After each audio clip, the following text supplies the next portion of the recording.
I can't imagine, right? It might be the highest viewed thing I've ever done on YouTube, quite frankly, when it comes to streaming.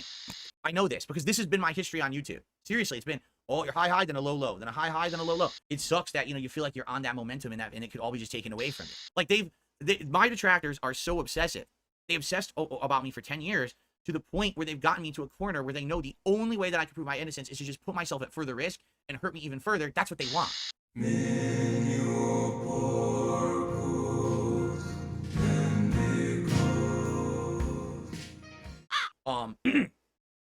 I'm hoping that maybe I can get together with those guys just a little early to get the tech issues worked out, because I have like little to no experience doing group streaming, especially with Discord. And those guys use Discord, which is fine. We did it for their show and it worked beautifully. But I got to figure out a way to get the documentary into Discord so we can watch it together. And then I got to find a way to capture that Discord window in OBS at a high quality. I've never done it before. And the thing is, you might say, well, why don't you test it ahead of time? You can't unless you're in a video call. You can't test it.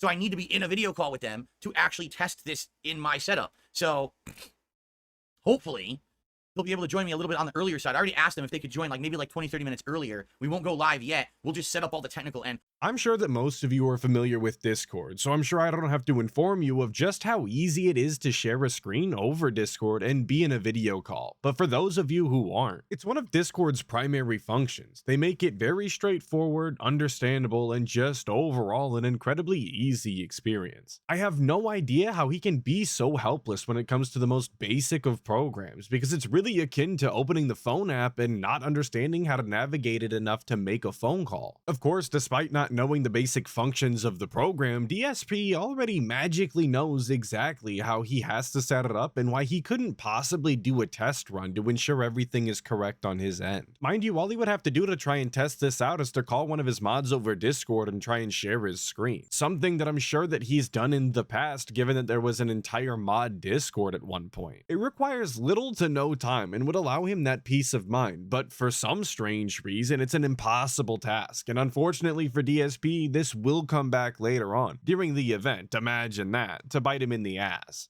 I really want this stream to look good, sound good, and be entertaining for you guys. I want to put out a great product. Usually my product is pretty good here in my own channels, but I mean, I'm entertaining an audience of a few hundred.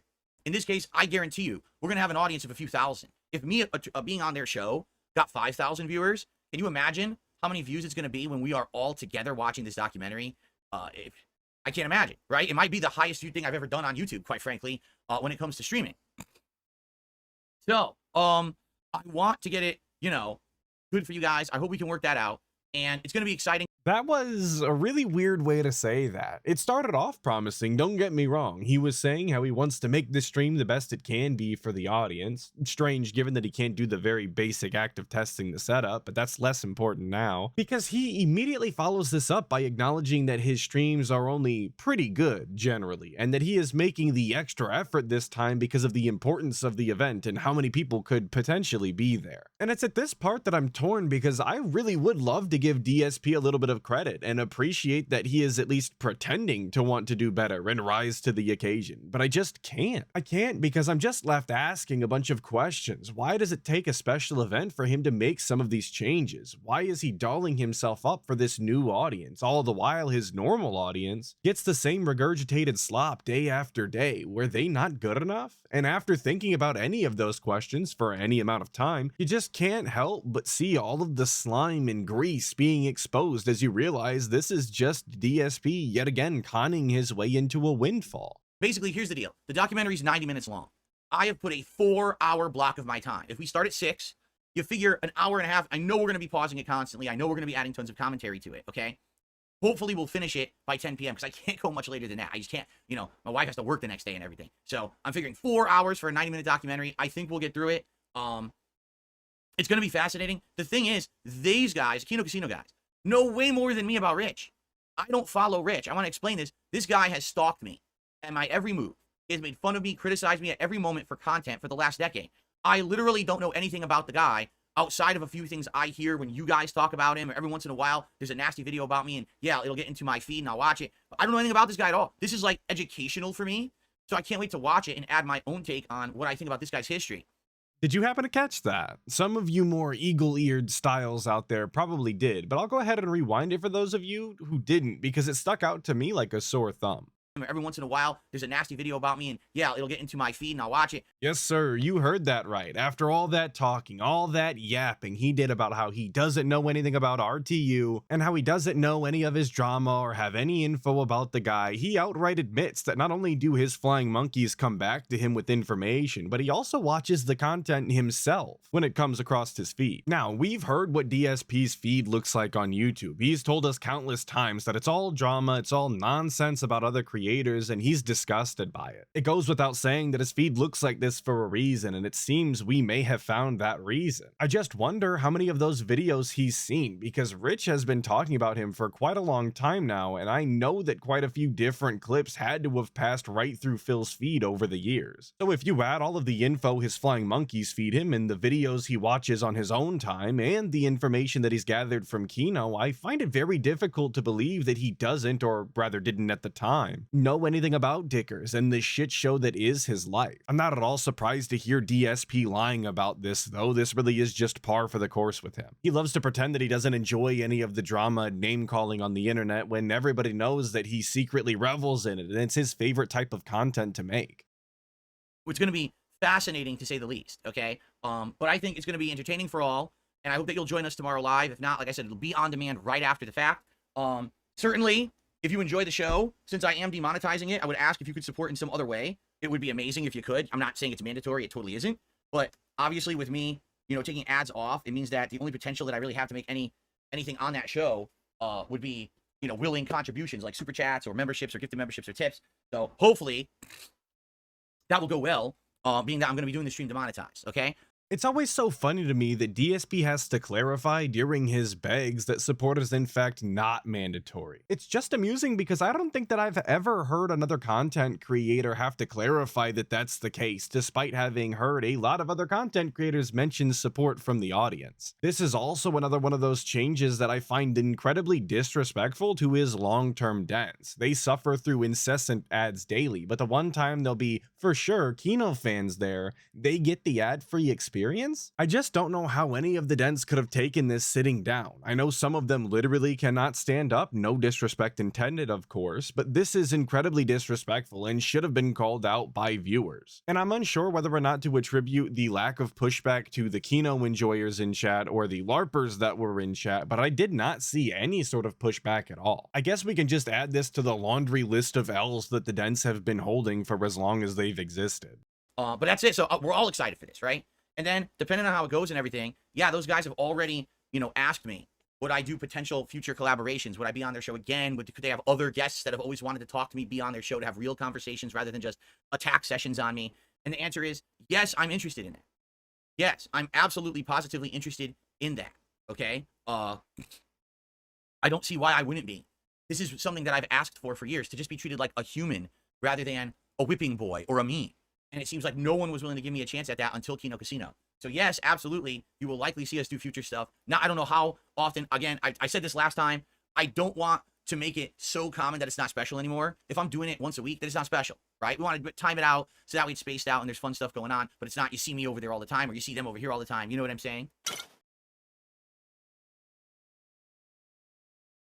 Ever since this Kino arc kicked off, I can't help but notice that he talks an awful lot about future collaborations. Of course, we can't know the exact exchanges that are going on behind the scenes between them and him, but it always sounds like, at least to me, that he is planning for a series of shows together a little preemptively. The RTU event is said and done now, but at the time of this clip it wasn't, so he's already planning future collabs? Why don't you slow your roll there a bit, bud, and wait for the first stream to go according to plan before you start thinking about the future, eh? For all he knew, this was gonna be the mask off stream, where they dug into him and finally revealed their buddy troll gay op, and here he is hyping up future guest spots. And he's really been doing that ever since he first appeared on their stream in the chat. It just always stuck out to me, like he was jumping the gun despite not having worked at length with either of these guys before and knowing their A-log style past. Okay.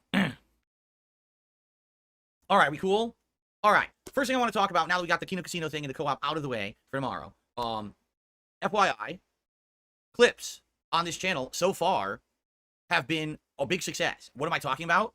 2 days ago, I made clips of this channel. I made a clip of me talking about Kino Casino versus side scrollers and how the experience with them was so different than being on the side scroller show. And I also made a clip of me talking about this Ubisoft news story, how they're essentially bribing content creators with paid trips to Disneyland to try to say good things about Star Wars Outlaws. Both of those videos did incredibly well. The video that was of me talking about Kino Casino versus Side Scrollers has gotten over 5,000 views and over 500 likes. Now, reason being, they directly linked it. They found out about it, they linked it, and all their viewers came and watched it and loved it. And that's awesome, right? The Ubisoft story did over 1,000 views. Pretty good. Yesterday, on my day off, I clipped 2 videos. First of all, my full thoughts on appearing on the Kino Casino show, because I gave a lot of different thoughts after having thought about them. And then the moment when I put on the crown that you saw at the beginning of this podcast for the very first time, and the fact that it didn't fit was hilarious. So I clipped those 2 moments. Those have done well as well, each getting over 1,000 views. Now you might say, that's nothing though, 1,000 views. Like, what are you talking about? 1,000 views on YouTube is not good. You're right. I used to fart into a camera and make 10,000 views. That was a long time ago. I'm not popular anymore, okay? So for me, a video with 1,000 views is good. And the fact that, I mean, did I put a lot of effort into it? Well, I have to basically load the stream, sit there, go to the timestamps, edit out the clips, title them and everything. It does take time. Is it hard work? No, not really. It's just time-consuming work. And so if I have time to do clips like that in the future, I will. I might not have time to do it every day. Like today, I don't have any for you because I don't really have anything to clip. I clipped everything that was interesting from last week. So, yeah, I think, you know, I will try to do it moving forward. Whenever there's like a funny moment or a special moment or something to highlight, I'll probably do clips like that and put them on the channel and see how they do, okay? 1,000 views. I want you to think about that. Pretty interesting number, don't you think? Oh, how the mighty have fallen. Real talk though, this is finally the time that I can give DSP some sort of credit, as blasphemous as that may be. Please hear me out. Since he started doing DSPN summer of 2023, I believe, I've been saying that if he really wants to do segments like DSPN, like Phil's Day Off, that he should be clipping them and uploading them as shorter videos. I think that not only would it give him more opportunities to appear in search results talking about trending or new topics, but it'd also make it easier for everyone, yes, detractors included, to find the segments that they want to see for whatever reason. So I do have to appreciate that finally he is doing something I directly asked for. Is it exactly what I wanted? No, of course not. He's still not doing these segments on a daily basis like a good show would, and he doesn't plan anything out to ensure that there are clippable moments. But this is DSP we're talking about, and any effort on his behalf is like pulling teeth. So I have to give him a big ups when I can. I can't be negative all the time, can I? No, already I got complaints. I'm not even kidding you. It's the most viewed thing I'm doing on the channel right now. Or, oh, why is he doing this? This is different. Yeah, it's different. It's not something that I used to do. I'm trying different things. It's called change, you know, improvement for the better. Oh, I don't like this. Well, change is scary. I get it. I do. I absolutely get it. Some people, you know, they smell something weird and they're like, oh my God, is it the end of the world? Or they look up at the sky and there's a weird shaped cloud and they think it's a UFO. All right. In this case, the good news is the world's not ending and aliens haven't invaded. I'm just trying to do different kinds of content because people have asked me for this for years, but I need time to do it. So I'll see moving forward if and how often I have time to do it. Today, I don't know if there'll even be a moment on this show that I would want to clip. I'm not sure. We'll see. You know, you guys let me know if there's anything notable to clip, anything interesting that you want to see, or that would make sense as a clip. You know, most people don't clip stuff themselves. They have they have a team of people. They have editors who do it for them and stuff. But, you know, I already have editors who work on thumbnails for me, who work on upscaling and, you know, refining the videos over on DSP Throwback. You know, I can only ask so much of people. You know what I'm saying? Like, I'm not going to be greedy and be like, oh, how dare you not do this and that. No, ridiculous. So I'm doing as much as I can, okay? I'm a one-man show with some help, which is greatly appreciated, because if it wasn't for those who helped me, I wouldn't have any of this stuff around me. I wouldn't have these amazing visuals. I wouldn't have this amazing border. I wouldn't have any of this. It's all because of a group community mentality. And I want you to think about that for a second. Oh, I'm thinking about it, Phil, and the more that I think about it, the less sense everything that you just said actually makes. The least logical thing, of course, being that you said, I'm a one-man show with help. What the hell is that even supposed to mean? You're either a one-man show or you have help. It can't be both. Those things are mutually exclusive. I'm also unsure as to why he keeps drawing attention to the fact that everything is bought and paid for by his dents. I said this in the last video, I'll say it again, that this is not the positive optics that he thinks it is. He's just confirming to everyone that he puts no money back into his business or the content that he makes, and that if his audience wants to see anything change for the better, they better come to terms with handing over their Velcro wallets, because that's the only way it's going to be done. 16 years on YouTube, 16 years making content, and everything that he has is thanks entirely to his dents. He just has no pride and no shame. What an embarrassment. Even though I'm the talent on camera, this show and all the content that I put out is a group effort. And I want you all to please understand that. This is made possible because of you and me together, working together to make content that you like. Okay? Think about how different that is. People actually like me enough that they like the content, they want to see it improve, and therefore they help me. As opposed to someone who just produces content, throws it out on the internet, hope people watch it, right? It's different. And I really do appreciate that. I get that feeling of community, that feeling of, you know, we're all in this together, and I really appreciate that. I do. It's very different than how I used to feel a long time ago. Today, things are totally different, but look how good things are. Today, I'm about to play Street Fighter 6 on my high-end gaming PC, kick some butt, get characters to master level. We're going to have a great time. Tomorrow, I'm about to do, arguably, the most popular stream I've ever done. Okay? This is going to be an amazing time. We are going through amazing times right now. We really are, okay? And I'm excited for them. So, thank you all for this. And that's why this video is the high highs part, because he really is feeling himself. He's trying new things and they're getting views. He has an event coming up. He has a new PC, webcam, and joystick. The guy has to feel like he's on cloud 9 right now. I don't want to glance over his nonsense about being appreciative and feeling a sense of community though. That's obviously just fluff to try and justify his constant mooching off the goodwill of others. Phil is one of the best examples of an internet charity case, and any appreciation he has for anyone is just the appreciation that they are stupid enough to fall for his grift. And he acts as though there's something wrong with people just making content and getting paid off of the fact that people watch it. Isn't that the point of the content anyway? Shouldn't that be the ideal case, that the creators get paid by YouTube for making content people watch and enjoy, and the viewers get that content for free? That's the way that it used to work back when YouTube was good. Clips will continue on this channel as I see appropriate or fit. If I have time to do more, I'll do them. If I don't have the time, I won't do them, but I hopefully will find cool stuff that happens that I would want to clip. And by the way, just for the record, I have given the Kino Casino guys full permission to clip from tomorrow's React show. I mean, they're part of the show as much as I am. There's no reason why they shouldn't be able to use the content for their own clips channel, and I gave them full blessing. Go ahead and do it. You know, that's fine. You guys are giving me a ginormous boost and a big solid by being on the show with me. So why on earth wouldn't I allow you to take clips? Go for it, okay?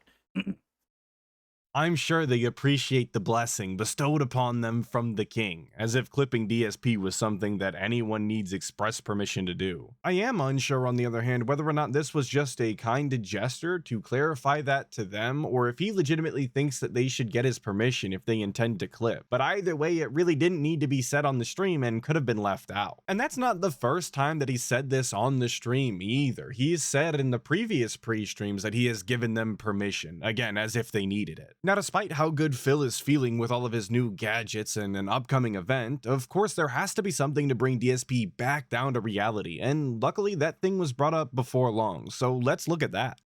You know what's funny is Fed Rogers said the stars are aligning, the tides are turning. Yeah, but you gotta understand something. It's fleeting. I know this because this has been my history on YouTube. Seriously, it's been, oh, you're high, then a low, then a high, then a low. Everything right now is going well, but the end of this month, the June the King documentary about me is coming out. Can I be honest with you guys? Yeah, I'm dreading it. Because I know that I've done a lot of fucked up stuff over the years. I know I was an asshole. I know I was a moron.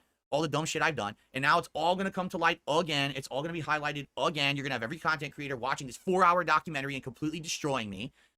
So even though right now things are going good, who's to say that after that documentary comes out that anyone's going to see me in a positive light again? You're going to go, oh, well, back to making fun of Phil, right? I seriously feel that way. Like, I feel like, and again, I'm not blaming June the King at all. This is nothing like that. You know, this is me and my past and my history and the fact that when I started on YouTube, I was a complete moron, right? And the fact that I know before, you know, that in the Street Fighter community, I acted like a moron. And the fact that for constant, like 5+ years, everyone's been up in my personal shit, which I'm not going to talk about. So it's just a bunch of shit that, you know, everyone is going to basically be tearing me a new asshole at the end of the month when this documentary comes out.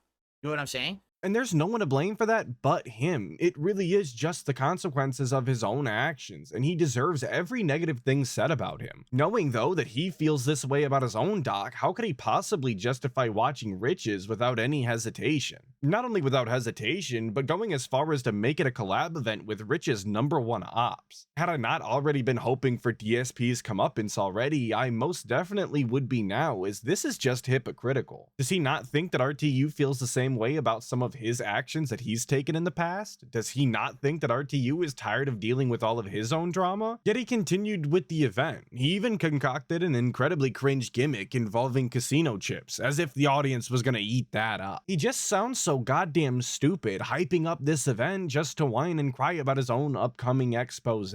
It's always rule for thee and not free when it comes to DSP though. Everyone else's suffering is on the table, but how dare you justifiably call out the guy? So it's like, So now things are good, and I got another few weeks to enjoy it. And then when that doc comes out, I feel like it's going to go right back to how it was. Everyone who's a friend or a fan of mine is going to stay a friend and a fan. And all the newfound people who like me are going to be like, wow, Phil's an asshole. Look at his documentary. He's a piece of shit. That's what I'm feeling. I mean it too. Like, maybe I'm wrong. Maybe that's not going to happen. But I just have that feel. You know what I'm saying? Like, when you get that feeling like this, everything's good right now. It's been good for like a week and a half. Everything will be good for another few weeks. And then it's all just going to go fucking explode again. Right back to being fucking shitty. And I hope not. I don't want things to be shitty again. But that's just, I feel like that's how the internet works too. Oh, we like you. We like you. We like you. Oops, now it's time to crap on you. Go back down into the toilet. And that's what I feel like is going to happen. You know?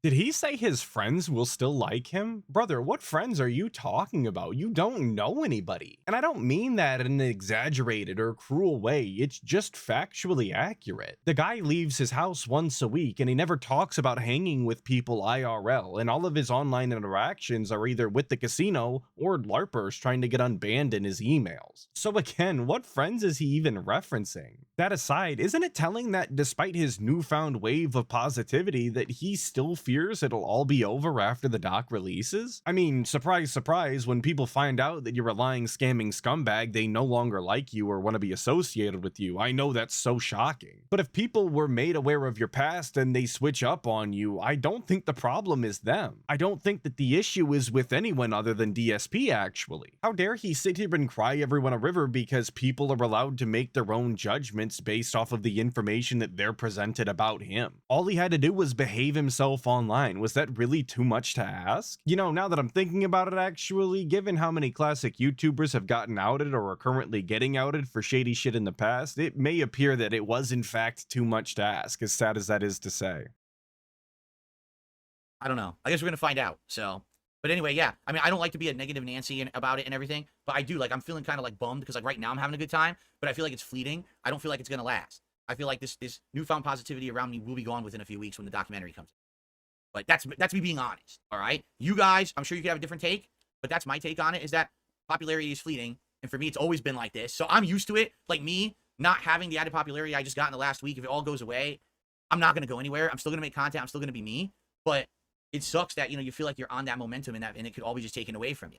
And again, I'm not saying anything negative about June the King here at all. He's a great documentarian, and I've got to live up to my own mistakes. But the thing is, I have already. But now this documentary will again put light on the same shit again for the millionth time. And it's like, here we go again, right? It's that same cycle, right? The way that he keeps stating that he is not blaming June the King is very strange to me. It comes off as him sucking up to June, which is very strange given how he's treated pretty much every other content creator on the platform. I am very interested though to see how he talks about him after the doc releases. Curious to see if the niceties subside and the truth comes forth. Given the recent return of the King of Hate, I wouldn't be surprised if that were the case, that after seeing how he was portrayed, he wasn't pleased and had a bone to pick. When it comes to owning up to his past mistakes though, why does he think that that's a one and done thing? Does he not realize that the vast majority of his legacy online is negative? That it is the exact type of behavior that would call for this type of documentary to even be made? The guy has acted like a total shitbag for over a decade and still does. Why would one or two half-assed acknowledgements be enough? As long as he remains on the internet, he will have to continue to acknowledge all of his wrongdoings. So unless he's going to leave, he might want to buck up and start enjoying the sound of the music, because I don't think that it's going to go away anytime soon. If June does good research, why not watch your entire documentary? Won't his research prove your innocence on some things? Again, I've already explained this. I'll explain it again. So many things have been said about me over the years, correct? So many things.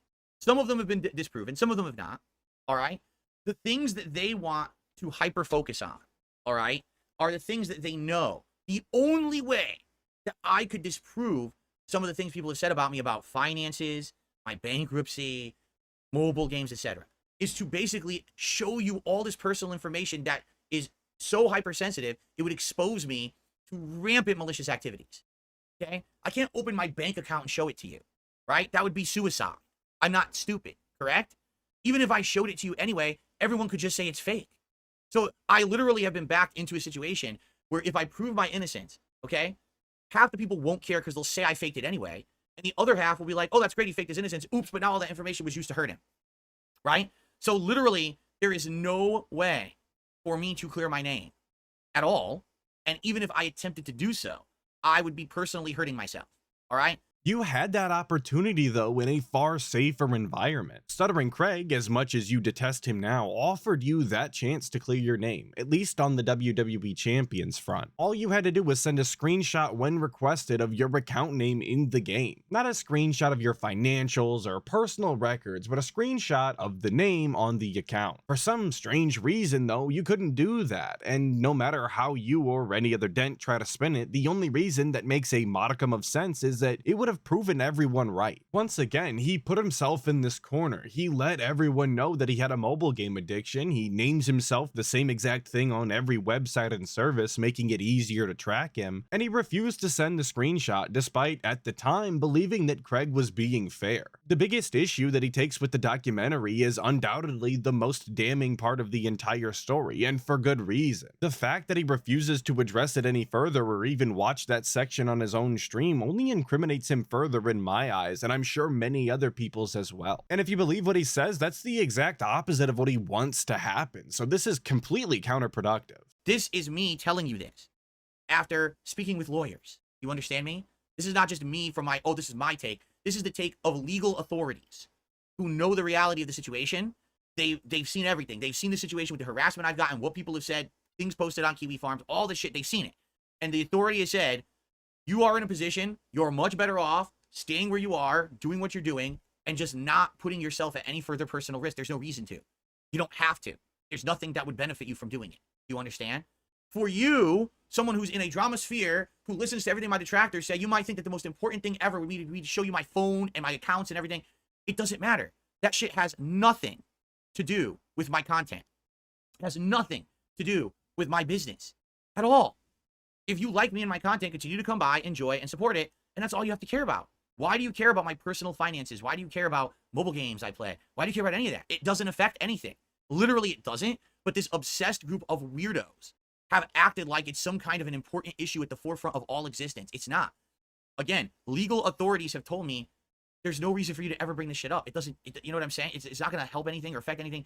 This is the dumbest thing ever. It does matter, though. It does affect your business, and your image on the internet should be very important to you, given the fact that that's where you make all of your money. I understand that he was told not to say anything by authorities, something I still don't believe, but they probably don't understand how important it is to his business that people don't think that he's a lying scammer the way that others say he is. In a world where celebrities get blacklisted and written off for the wrong thing, it's a wonder DSP hasn't been completely forgotten to time and lost his entire audience. Some say he's uncancelable. Me, I just think that you have to have a real audience to be canceled to begin with. Regardless, the topic is important and should be disproven if possible to be granted any sort of good faith in the eyes of the public. Something he should be striving for as he tries desperately to claw his way back into relevance. How he fails to understand that is beyond me, unless he really means what he says and he really does have zero aspirations to ever do better and instead intends to stay on level 1 indefinitely. I really couldn't tell you which option is more pathetic. Is he legitimately this dim-witted, or does he actually have so little aspirations that he doesn't want to do any better? The only reason, you're basically the way they spun it, not spun it, but explained it. I'm being goaded and tempted into doing something because I feel like I need to defend myself. In reality, I don't have to defend myself because I didn't do anything wrong, right? It's just baseless accusations based on hearsay, coincidence, circumstantial evidence, things that people half made up and half are truthful, and you slap them together to make this what-if scenario, and since I won't provide evidence of my innocence, everyone just says it's true. But it doesn't matter, because even if it's true, I'm still okay. I still got a following, I still got a business, I still got everything going. Why would I care? They're right. The authorities are right. Everyone who knows the real truth of the situation, which is very few people, like I said, a few lawyers, a judge, those are the people who know the truth of my financial situations, okay? We're all good. We're all good. We've all discussed it till we were blue in the face. We're all good. No one else needs to know about it whatsoever. Now, there's some people out there who may be of a different understanding. For example, June the King, when he makes these documentaries, he's of the opinion that if you're a public-facing figure, then there's a news, there's a story in talking about stuff like this. Okay, personally, my take, I don't think there is. I don't think that if it doesn't affect me and my public face of content that I'm making for you, why is it any of your business? June disagrees. June actually thinks it should be something that should be discussed and put to the forefront. That's his prerogative to do so. Okay, So it's June's prerogative to look into your finances, but no one else can make the same choice? Why is he granted this coveted position? What makes his inquiries and curiosity different from anyone else? And he keeps saying that the WWE Champion's accusations don't affect his content, but they very clearly do, because not only is he talking about it right now, but he's been talking about it for the past 5 years along with the detractors. If you bring up a topic off and on for 5 years, I would say that it at least has some sort of impact, and that anything less is a goddamn lie. And while it might not matter to some people, for others, myself included, it's important to know when you support someone else that you are supporting the artist and not enabling the addict in them. Not that I support DSP, of course. Come on, guys, I'm dumb, not dented. But that mentality should hold true for anyone. So I'm sure there's going to be a chunk of the documentary that will be about my past in Street Fighter, my early days as a YouTuber, my stupid behaviors back then, the beginning of the hate against me, this is how you don't play, my bad reactions to that, the time when I was with my ex and everyone hated that time and said I acted like an asshole and I changed. Each era of my existence. Eventually, we're going to get to the modern era, which is like the last 5 years, where all anyone wants to talk about is my financial shit. I'm not going to waste time on it. You know my answers. I've given them to you a million times. What I will do is I'll summarize them in the documentary React. I'll say, here's my takes on all of this. Here's my take on the bankruptcy. Here's my take on the bank leaks. Here's my take on the mobile games. I'll say all my stances. Okay? I will. So you'll know them. If people just only know me for my reacting to my own documentary, you'll have my stances. But I'm not going to sit there for an hour or 2 hours and literally just watch every bullshit lie that these idiots made up, because I know June's going to cover them. He's going to say, here's what's said, here's what's said, here's what's said, right? And the truth is, you can't factually prove any of it because it's not true. What it'll be is he's probably going to present, here's all the circumstantial evidence, you judge for yourself. And that's okay. You know what? Everyone has the right to draw a conclusion for themselves based on their own personal experience with someone. There may be some people who like me more and they'll be like, well, I'll give Phil the benefit of the doubt. There might be people who are like, I don't believe Phil, but I don't care either. Doesn't affect anything. And then there might be people who are like, well, I believe everything that everyone says about Phil and I hate his guts. Everyone has a right to make that judgment, right?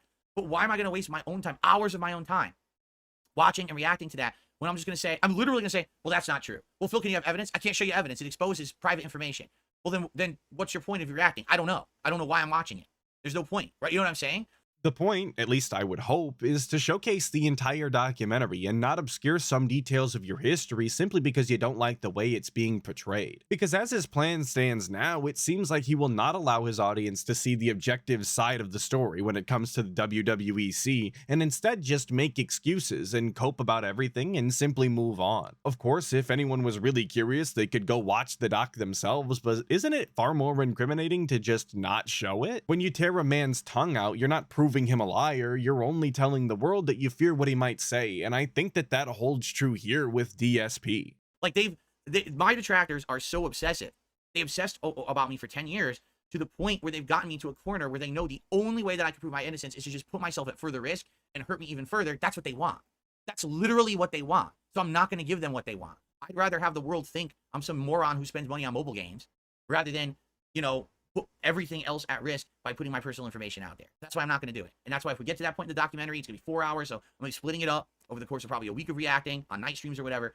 I'm just going to say, sorry, here's my takes on everything. But I'm literally not going to sit here for an hour straight and say, okay, that's bullshit. Well, you heard him say it. He would rather people think he's a degenerate gambler who scams money from his fans to feed his addiction rather than prove his innocence. Can't say it's the path I would have taken, but if that's your choice, that's your choice. Speaking of choices, choosing to not only watch me, but leave a comment and join the 60 Skulls, a wild combination. A combination rewarded with its very own segment, so big ups to all of you. Stratman1981 says, I have such contempt for DSP, I actually like it when he succeeds. It guarantees he will remain the dumpster fire of life that he deserves. To fail at streaming might actually prompt him to improve his world. And while I understand the sentiment, DSP has been failing at streaming and content creation as a whole for a very long time now. And he's just not making any sort of improvements at a speed that's reasonable. So at this point, I really don't have any faith left for DSP. I don't have any hope in him. He's always gonna be this way. Skycra1962 says, not at any point did he even ask Jasper for help help with the PC. Would have took him a mere 3 seconds to get it working. And that's actually a good point because Jasper is a multifaceted cat. He's got many different talents. He can defecate on the countertop, he can ruin all of the blinds. I would imagine that it would be in his wheelhouse to help DSP fix his PC. But like you said, he never even bothered to ask, and that was incredibly rude. And fluctuating miasma reminds everybody, don't forget to support, because no matter what, there's not enough. And that's always the final takeaway when you watch DSP. It doesn't matter whether he just made $4,000 on a stream, it doesn't matter if he was just gifted a $2,200 PC. He never has enough. He always wants more, and the only way that he can get more is directly out of your wallet. So please, don't forget to support. Speaking of supporting, watching this video all the way to the end, thank you so much. Hopefully I'll catch all of you guys in the next video, but until then, make sure that you check out other detractor content and dive deeper into that. Snortex.